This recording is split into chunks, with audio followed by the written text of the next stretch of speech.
ایک دفعہ کا ذکر ہے کہ ایک لڑکا تھا جس کا نام لیو تھا اور اسے تصویریں بنانا بہت پسند تھا۔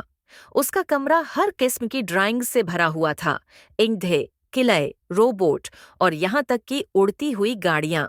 لیکن ایک مسئلہ تھا، جتنی محبت سے وہ تصویریں بناتا، وہ کبھی بھی اس کے خیالوں کی طرح زندہ نہیں ہوتے۔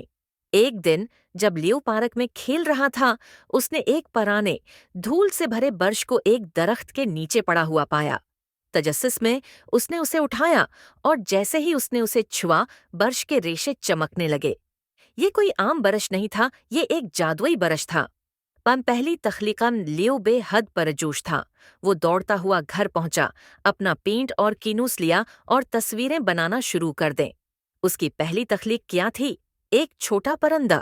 جیسے ہی اس نے آخری لکیر کھینچی، ایک حیرت انگیز بات ہوئی، پرندہ کینوس سے نکل کر اڑنے لگا، وہ زندہ ہو گیا تھا۔ لیو حیران رہ گیا، جادوئی برش کے ساتھ جو کچھ بھی وہ بناتا وہ زندہ ہو جاتا۔ اس نے مزید تخلیق کرنے کا فیصلہ کیا۔ اس نے ایک قوس و قزح جیسے رنگوں والا یونیکورن بنایا جو اس کے صحن میں دوڑنے لگا، ایک چھوٹا سا ایدھا بنایا جو دھوئیں کے بادل چھوڑتا تھا، اور یہاں تک کہ ایک روبوٹ بھی بنایا جو اس کے ہوم ورک میں اس کی مدد کر سکتا تھا۔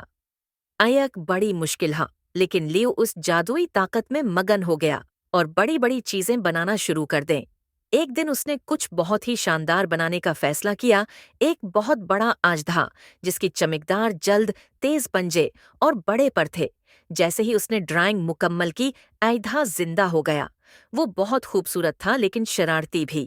اژدہا پورے شہر میں اڑنے لگا اور تباہی مچانے لگا۔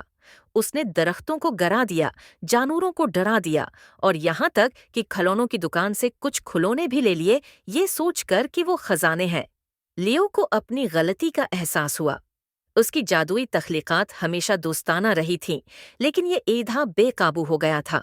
اسے روکنا تھا، ورنہ وہ مزید مشکلات کھڑی کر دے گا۔ تب لیو کے ذہن میں ایک زبردست خیال آیا۔ وہ جانتا تھا کہ ایدھا برا نہیں تھا، بس غلط سمجھا گیا تھا۔ اس کے لیے ایک دوست بنایا، ایک نرم اور پیار بھری فینکس جس کے سنہری پر تھے۔ جب فینکس زندہ ہوئی، وہ ایدھے کے پاس گئی اور اپنے مدھر گانے سے اسے پرسکون کر دیا۔ ایدھا فوراً رک گیا اور شرمندگی سے لیو کے پاس آ کر بیٹھ گیا، جیسے معافی مانگ رہا ہو۔